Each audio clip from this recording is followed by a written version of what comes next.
Hello and welcome back to the Midgard Press. My name's Jay. So we last left off where, oh, the picture, it's gone. We talked about the Temple of the Purple Flame, and that's what we're going to cover today. We're going to cover the first floor, rooms 1 through 6, because there is a second level, and the second level is a lot of fun as well. So on the first level, starting at locations number 1, we have outside the temple, which is right here on the steps leading into the temple. So it reads, a large and impressive but severely dilapidated stone temple. Its towers and spires have collapsed, and much of the building is covered with abundant vegetation dominated by huge briars with formidable thorns. The stone gate stands slightly ajar, the remains of murals with a pattern of violet flames can be seen on the walls beside the gate. So basically along the wall is this huge mural of a purple flame, and that is why it's called Temple of the Purple Flame. Need I say more? But it tells us about the murderous briars. The demonic energies leaking out of the portal have caused the briars around the temple to grow huge and develop an appetite for fresh meat.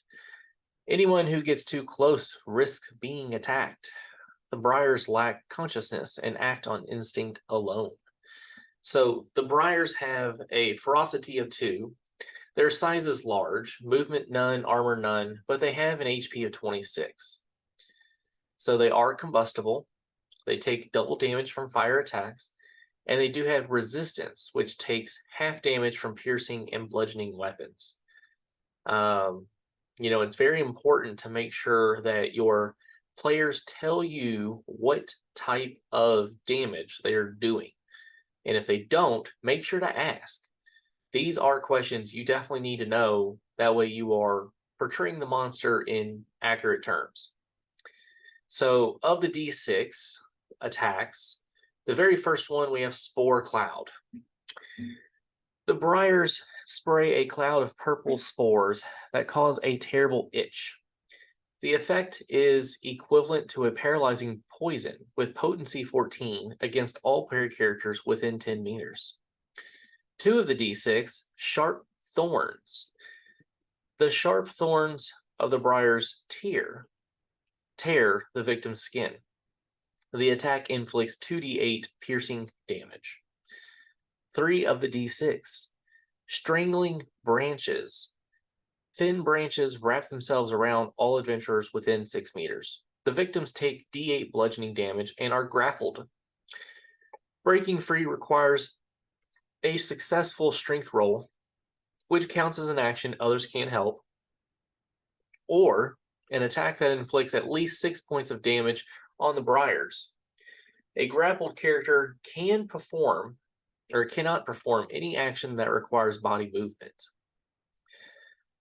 4 of the D6, Lashing Attack. A thick branch lashes out with tremendous force as a player character within 10 meters. The attack inflicts 2d6 bludgeoning damage and knocks the victim down, knocking them prone.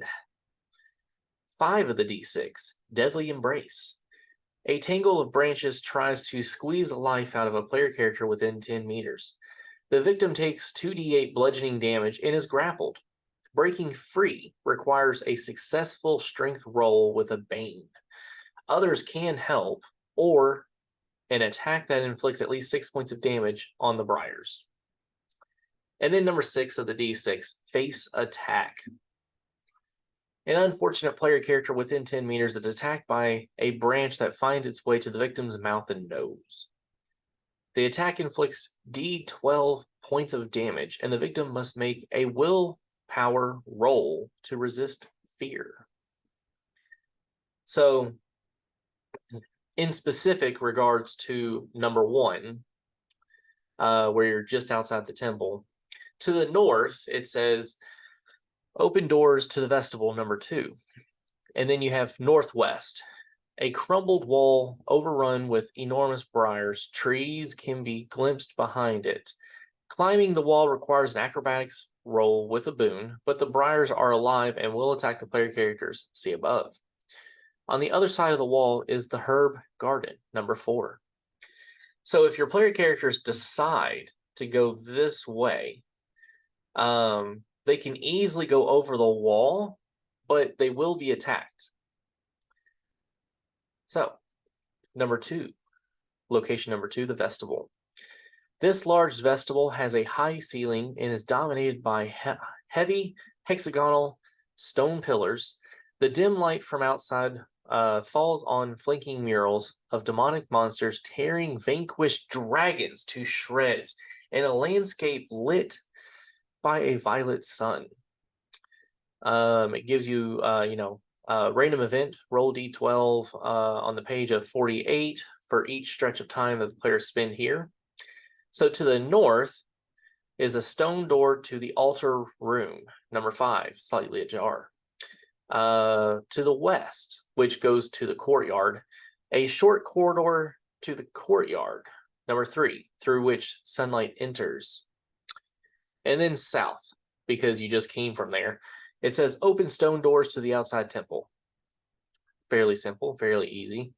Now, one of the things I like to do is within the vestibule, I say that on the left side, it has the mural of demonic monsters tearing vanquished dragons to shreds over the landscape of a violet sun. On the right side, though, I tell them that the wall where there should be a mural is destroyed. As you look, you can see the crumbled stone across the ground as if somebody had destroyed what was there. And it kind of, it doesn't really do anything for the players, but it just gives them like, well, who would have done that? The more questions you can make your players ask, I think the better your session will be. Because if you leave them with questions, they're going to want to play more. They're going to want to be like, well, what was that? What happened? Where? And the more they search, the more shenanigans they will find, obviously. So, 3, the courtyard. A large open garden without a roof. It is overgrown with huge briars, blossoming oriental trees, and unkept grass along the paths. The scent of flowers is soothing. So there's giant blueberries, these knee-high blueberry bushes hanging heavy with 4d6 berries the size of eyeballs. Each berry is a tiny item that counts as a full meal. However, anyone who eats them gets a bit groggy and suffers the dazed condition. Random event. Roll a d12 and, page 48 for each full stretch of time that the player characters spend there. So to the west, it says, and as a reminder, anything that is in italics is something that is hidden for the players immediately. It's not until they roll a spot hidden that they see the italics. Italics, yeah. Sorry, sometimes I don't talk right, as y'all, I'm sure, have noticed. So west, opening to the herb garden, number 4, hidden behind some trellises covered in twining vines, can be discovered if the player characters look in exactly the right place or roll spot hidden. Northeast, half-broken wooden double door to the altar room, number 5. And then southeast, where you just came from, the short corridor to the vestibule, number 2. And then, of course, there's north, opening to a short corridor leading to the guard room, number 6. Hidden behind the briars along the wood can be discovered if the player characters look in exactly the right place or roll spot hidden. So again, you're in the courtyard, you can get to number 4, or you go to number 6, or you can go to number 5. So let's talk about number 4, the herb garden. A small part of the garden, hidden behind low walls and overgrown trestles, it is dominated by lush plants, herbs, and all spices. Bumblebees are buzzing. A person in natural colored clothes is pulling weeds. Harephimal. Yeah, I'm just going to say Hef. So, the person is Hef, an old elf who has come to the garden to harness the growth-stimulating powers seeping out of the portal. The tobacco he grows is particularly potent. So, to the southwest, as the wall damaged and overgrown with climbable vines leads out of the temple, or to the east, in which the overgrown passage to the courtyard, number 3. So Hef, dressed in natural covered clothes, including a robe and cloak, has a hoarse voice and is constantly smoking a pipe. Unbeknownst to himself, his eyes have been turned completely black by his proximity to the portal. Hemp can heal injured player characters and knows about the secret passage in the north wall to the courtyard, number 3. Hef has encountered the cultists and does not like them disturbing his peace.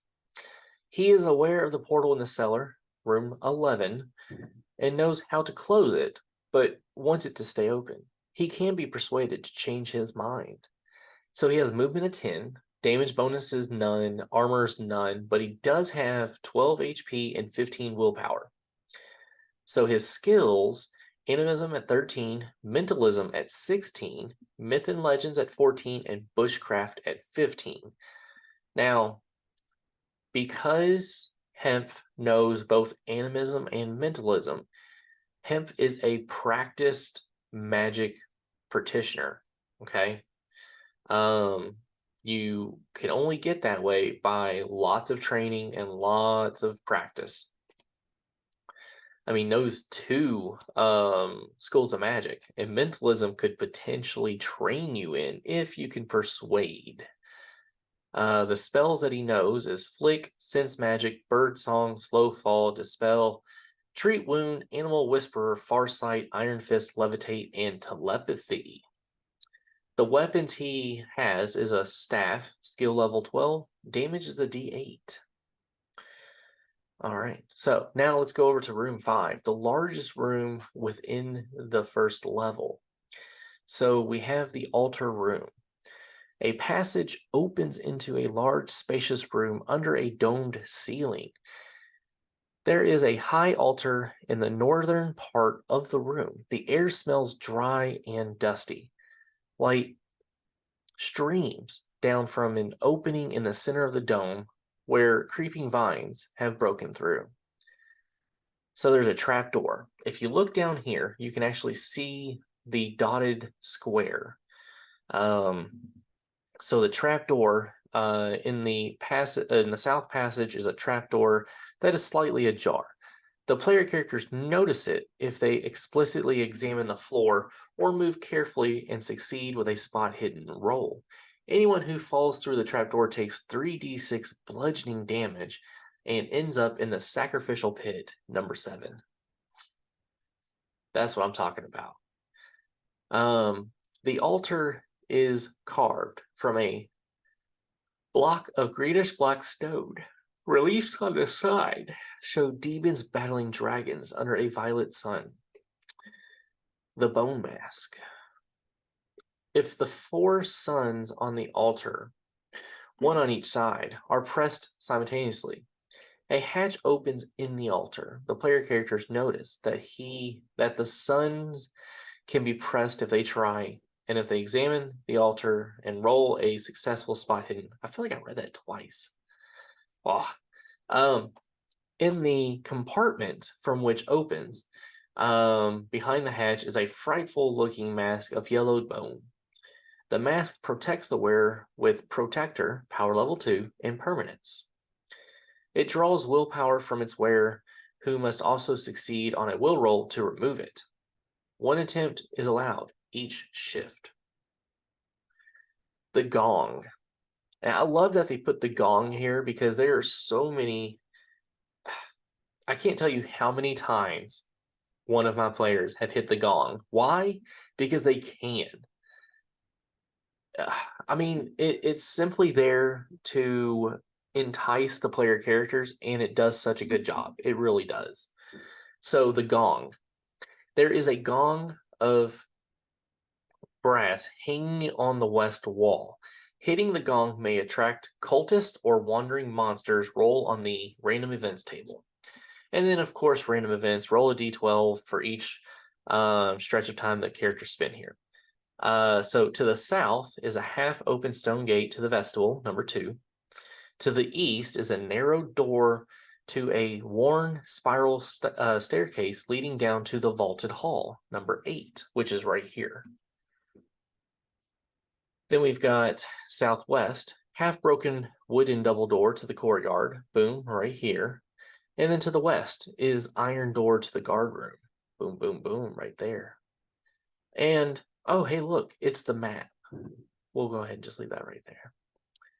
So, we have number 6. A dark enclosed space with a high ceiling. It smells strongly of iron and rust. Vines have crept in through the cracks in the wall. So there's a skeleton right here. So if you're looking at number 6, you can see that there is some shape of something right there, and that's a skeleton. So the remains of a large 6-legged beast are bound in shackles, attached to the wall by thick chains. A successful beast lore roll suggests that the skeleton does not come from any natural animal in the known world. The player characters have never seen anything like it. And then, of course, you've got the random event. Roll a d12 for each full stretch the players spend here. And just as a reminder, a full stretch of time is 15 minutes. Okay, it's not that long. It's plenty of time for them to investigate. In fact, whenever it says they use a spot hidden roll, it says that the spot hidden takes about 15 minutes to accurately search an area. So as soon as they start saying, yes, I want to roll a spot hidden, done, roll a random event. And then you have oil lamp. An oil lamp has tipped onto the floor, but is still half full and can be lit. So to the east, you have the iron door to the altar room, number 5. South, you have a short corridor to the courtyard. And then to the west, a locked door to a narrow spiral staircase leading down to the crossroads, number 9. The door can be picked or smashed open, armor rating 10, 30 HP. One of the cultists has the key. So if they do encounter the cultists, one of them will have a key that leads through that door. But it's only if they encounter them, okay? So that is today's episode. We went 1 through 6. So yeah, do the things. Like this video, comment down below, share this video with other Dragonbane enthusiasts, please. And of course, until next time, live on and game on, my friends.